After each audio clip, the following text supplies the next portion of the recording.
Oke, halo, selamat datang di podcast Kalau Nganggur, sebuah podcast yang akan diupdate cuma kalau lagi nganggur doang. Jadi kalau nggak nganggur, ya selamat menunggu. Ya, semoga kalian tetap sehat selalu ya. Karena di kondisi pandemi ini kita nggak tahu kapan selesainya. Ya lama-lama pandemi ini udah kayak One Piece. Ya kita nggak tahu kapan pandemi ini selesai, udah kayak kita nggak tahu kapan One Piece itu bakal selesai. Yang tahu One Piece selesai itu cuma Eiichiro Oda doang. Nah, yang tahu pandemi ini kapan selesai cuma Tuhan doang. Kita nggak tahu kondisi apa naik turun. Sekarang kurva udah mulai melandai. Semoga selamanya seterusnya akan tetap seperti ini. Walaupun kita tahu nanti habis lebaran mungkin ada possibility naik, tapi ya kita berdoa aja lah supaya naiknya itu nggak terlalu tinggi ya naik cuma dikit-dikit doang gitu.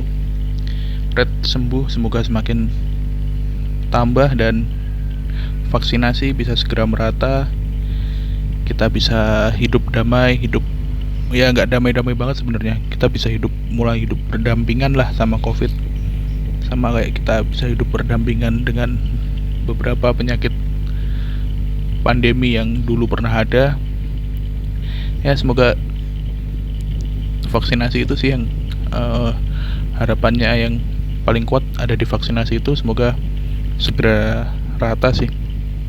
Karena kita tahu yang di daerah-daerah mayoritas itu vaksinasi itu belum rata banget. Ada yang udah dapat, ada yang belum, yang prioritasnya itu. Tapi ya kayaknya yang untuk nakes udah hampir merata semua sih. Tinggal pelayan publiknya aja yang belum. Sekarang juga udah mulai gencar vaksinasi buat lansia. Ya, ada secerca harapan kita bisa segera hidup berdampingan dengan COVID ini, walaupun kenyataannya di lapangan ya banyak masyarakat yang udah mulai mencoba hidup berdampingan dengan COVID, tapi selama belum ada vaksin ya kita belum bisa maksudnya vaksinnya itu belum merata, kita belum bisa declare kalau kita udah bisa hidup berdampingan dengan COVID ya. Oke. Kemarin habis episode 1 keluar, ada yang WA saya, ada yang WA, ada yang chat saya itu komplain kalau audionya kurang proper, kemeresek, terus volumenya naik turun. Ya pertama saya mau bilang sorry ya, maaf. Kenapa saya mau bilang maaf? Karena podcast ini kan cuma buat have fun aja, dan diupdate ketika nganggur pakai HP sama earphone harga 25.000 doang. Ya kalau kalian demand audio yang proper ya beliin lah ya, beliin, jangan komplain doang. Gila kali, kayak netizen aja komplain doang bisanya. Ya, beberapa hari ini kan di Twitter buat fans bola ya rame itu Europa Super League, dimana sebuah liga yang digagas oleh Florentino Perez sama Andrea Agnelli, yang isinya tuh 12 klub bisa dibilang besar di Eropa, yang mana mereka gagas liga yang bakal main di midweek antar 12 tim itu, ditambah 3 tim 12 founder ya, tambah katanya masih ada 3 founder lagi dan 5 klub tambahan yang rolling tiap tahun ya. Tapi yang aneh ya dari ESL ini,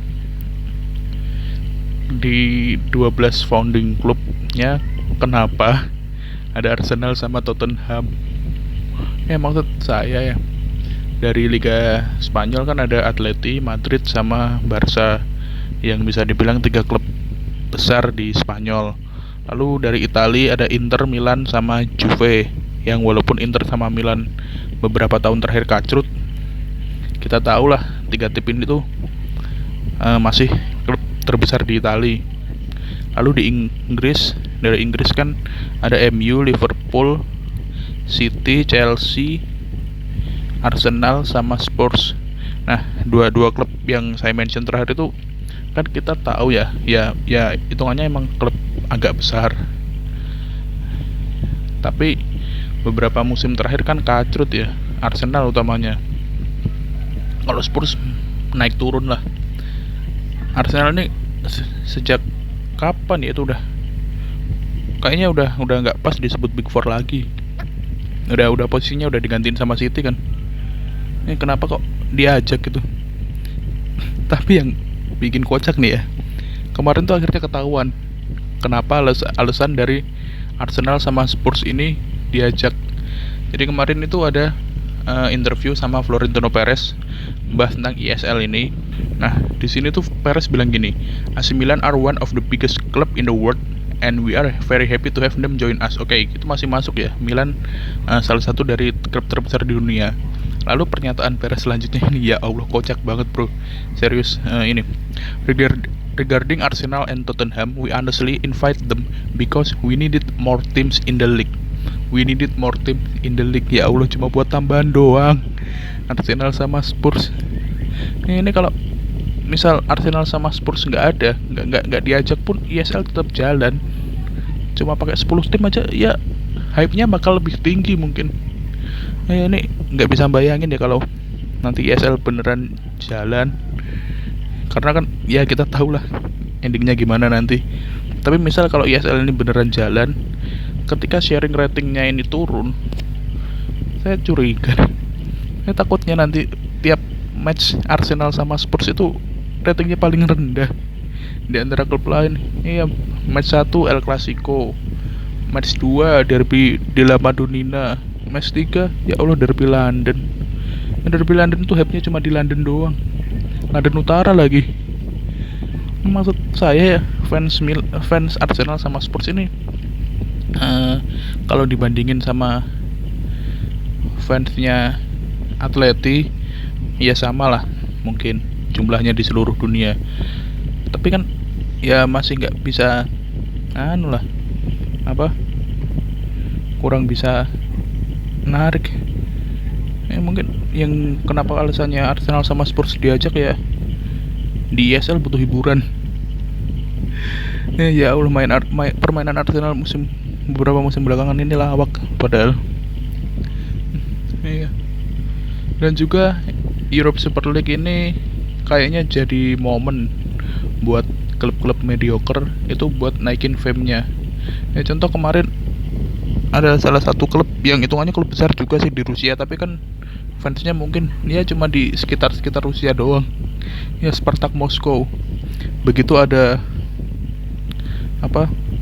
berita ESL naik, mereka langsung nge-tweet di akunnya yang Spartak English, nge-tweet nawarin open membership buat fans 12 klub pendiri foundingnya ESL itu kalau pengen ganti. Ya Allah.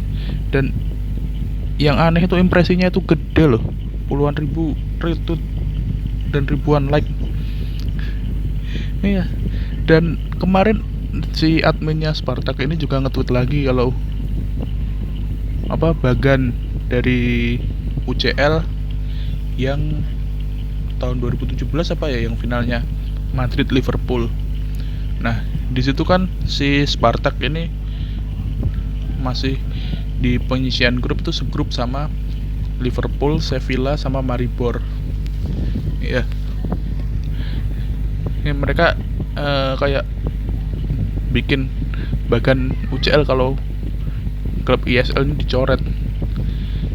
Yang lolos Sevilla sama Spartak nanti di final. Yang jadinya itu Spartak juara. Kocak anjir. Serius, kocak ini. Emang tuh ngapain gitu loh. Impresinya tinggi lagi sampai ratusan ribu like loh bro. Sebegitunya klub yang nggak terlalu terkenal ini pengen naikin fame sampai ngikut di hype-nya ESL. Ya kan mayoritas klub yang nggak diajak ya, klub yang kurang fame, kurang gede, hitungannya klub mediocre gitu.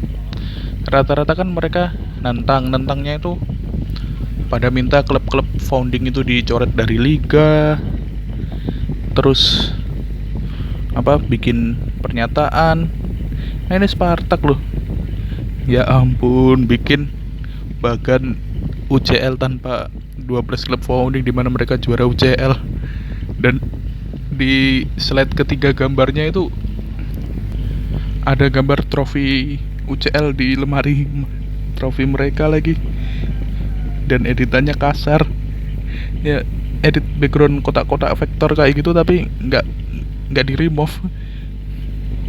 Serius, ini kayaknya admin Spartak ini ketularan sama admin itu Roma, AS Roma England ya, cuma bedanya Spartak trofi kabinetnya ada isinya, Roma isinya cuma piala Diwiata doang.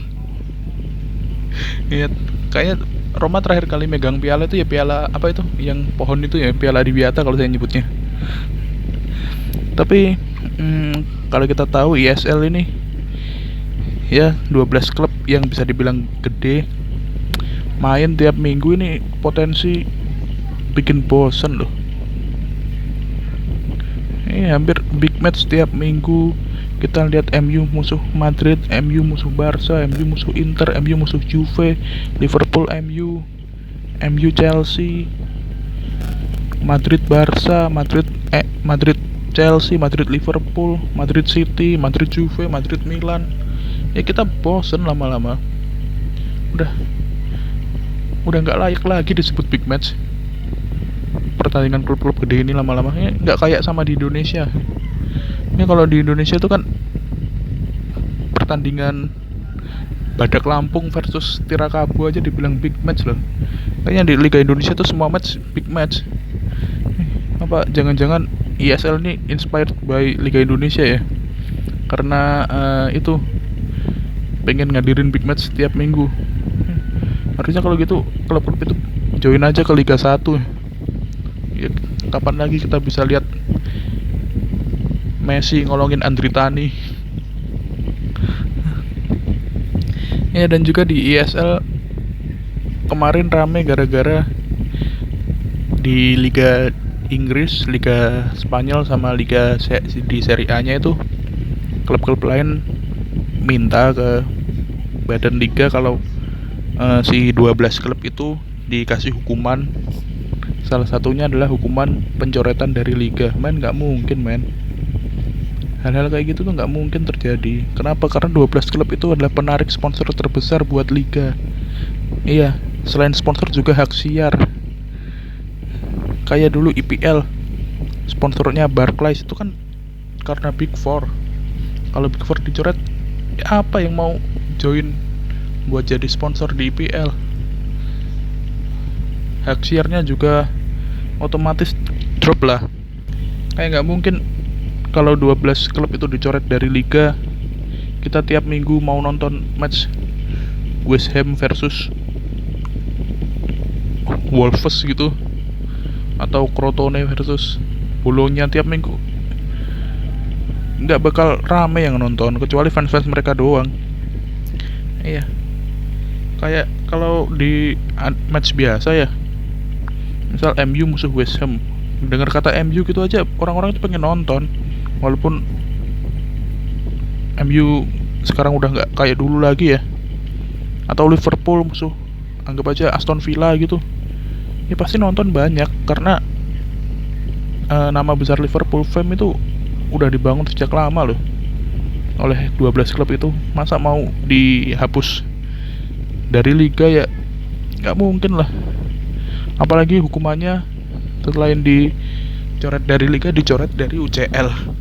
Ini lagi, ya ampun, tiap minggu kita, tiap tengah pekan pengen nonton Liga Champion, yang ditonton harapan kita Madrid, Liverpool, ya nonton Atalanta versus Wolverhampton. Ya Allah, big no lah kalau itu. Nggak mungkin hukuman itu akan terjadi ya, walaupun si klub-klub lain ini protes. Nggak cuan bro, serius. Ya 12 klub ini ibaratnya penarik cuan terbesar di liganya, di liga masing-masing. Kalau mereka dicoret ya nggak cuan jadinya. Iya, ya soalnya udah kayak apa, kepentingan publik, kepentingan orang banyak diusik. Akhirnya semua itu pada satu suara. Nah, yang kepentingan dari si 12 klub ini, mereka butuh tambahan duit buat keberlangsungan tim. Gara-gara pandemi akhirnya dananya operasional tim berkurang. Bahkan kita lihat Barca hampir pilot, terancam nggak bisa perpanjang kontrak Messi. Kita nggak mau lihat Barca pilot tentunya. Nah, ini yang perlu kita garis bawahi dari pengadaan ISL. Ya, seburuk-buruknya ada sedikit hope buat duitnya di sini. Karena kita tahu sekarang klub modern Barca yang slogannya Mas Q Club aja udah pakai sponsor loh. Sejak lama udah berani pasang sponsor jersey loh. Masa sekarang nggak bisa join ISL Barca? Ya tentu milih join lah, duitnya gede loh. Kita nggak mau lihat 12 klub ini akhirnya bangkrut gara-gara pandemi, nggak ada pemasukan dari tiketing, terus adanya pembatasan kayak di Cina. Kita lihat ada pembatasan investasi ke luar Cina, yang mana ketika klub itu dimiliki oleh investor dari Cina, investasi yang diberikan ke klub itu tentu berkurang. Akhirnya nggak bisa beli pemain lagi, operasional turun. Ya, itu kan yang dipermasalahin awalnya. Dari 12 klub ini nggak mungkin lah kalau nggak ada itu Inter, Juve sama Milan bisa gabung satu suara. Kayak nggak mungkin MU, Liverpool satu suara untuk satu hal, itu hal yang jarang. Kayak di Indonesia lah udah, kubu A sama kubu B satu suara itu hal yang impossible. Ya kubu itu sama kubu itulah, nggak kayak hampir nggak mungkin sih kalau kepentingan bersama ini nggak diusik. Akhirnya kan gara-gara kepentingan mereka diusik, ada ISL satu suara. Klub-klub yang bahkan di liganya itu rivalitasnya itu bukan cuma di lapangan, dari supporter, match lapangan, bahkan sampai manajemen itu bisa konflik loh, bisa nggak akur cuma gara-gara cuan. Akur akhirnya, ya Allah. Ya, operasional klub Eropa emang nggak bisa diakal. Ya, siapa sih yang mau nolak dana miliaran euro? Itu lumayan loh. Barca bisa perpanjang kontrak Messi, Inter bisa lolos FFP, ya Madrid bisa beli Mbappe. Lumayan loh duit dari ESL itu sebenarnya kalau jadi. Nah, tapi kan kita tahu sendiri akhirnya ESL ini cuma bertahan 2 hari doang. Ya ramainya tuh 2 hari doang dan bubar gara-gara dapat tekanan dari banyak pihak. Pertama yang mutusin resign dari ESL itu 6 klub dari Liga Inggris. Udah buat statement juga di media sosial masing-masing. Arsenal udah minta maaf ke publik gara-gara join di ESL ini. Ya kayaknya Arsenal tuh minta maaf bukan gara-gara join ESL nya itu. Ya, dia minta maaf gara-gara pernyataan Perez tadi. Diajak cuma gara-gara butuh tambahan tim. Ya, mereka minta maaf kalau nyakiti hati fansnya. Ya udah dianggap klub kecil sama Perez ibaratnya itu. Iya, ESL di hold dulu, bubar, hype-nya hilang gara-gara dapat tekanan dari banyak pihak. Udah kayak pensi sekolahan aja. Yang belum sampai acara mulai udah bubar gara-gara nggak dapat izin dari sekolah. Cuma sampai tahap proposalnya doang. Ya proposal naik ke atas, bubar gara-gara nggak dapat ACC. Bahkan ESL ini lebih parah loh. Proposalnya belum naik, baru wacana doang udah bubar. Ini masih mending pensi sekolah kalau kayak gitu. Ya tapi mau gimana pun kita menarik ini ESL nih kalau memang benar-benar terjadi dan hukumannya ini benar-benar ada. Kita lihat Serie A tanpa Inter Milan Juve, La Liga tanpa Barca Madrid Atleti, dan Liga Inggris tanpa 6 tim itu. Nah, mungkin Liga Inggris masih lah karena kick and rush-nya ya. Tapi kalau lihat Serie A sama La Liga ini yang agak gimana kalau tanpa tim-tim tersebut. Tapi ya mau gimana lagi, ya selalu udah bubar, di hold, 6 tim udah keluar, mau akan menyusul Inter sama Milan. Mungkin Inter sama Milan udah sadar kalau ISL ini cuma akal-akalan Agnelli doang. Akhirnya mereka mutusin buat menarik diri dari ISL. Kita lihat dari statement klub-klub lain, tinggal 6 klub dan berpotensi berkurang 2, masih tinggal 4 klub. 4 klub doang ya, mending bikin Konami Cup aja lah, mumpung PS5 baru rilis. Nah, well, segitu aja. See you di next episode. Tetap sehat selalu, karena di kondisi pandemi ini kalau kalian nggak sehat, kalian nggak bisa ngapa-ngapain ya. Mau perjalanan nggak bisa, mau kerja juga nggak bisa, akhirnya cuma degem aja di kamar, isolasi mandiri. Tetap itu, semoga sehat selalu dan kita berharap segera divaksin sih. Itu harapan terbesar saya, kita semua bisa divaksin. Dan selamat puasa. Well, jangan batal ya, karena nanggung. Udah, kita ini puasa di masa pandemi, masa mau batal juga. Kalau batal gara-gara kerjaan atau hal-hal yang nggak bisa ditoleransi, oke lah. Tapi kalau batal gara-gara lapar gitu kan, ya sebisa mungkin dihindari lah. Ya jangan kayak saya. Oke, see you.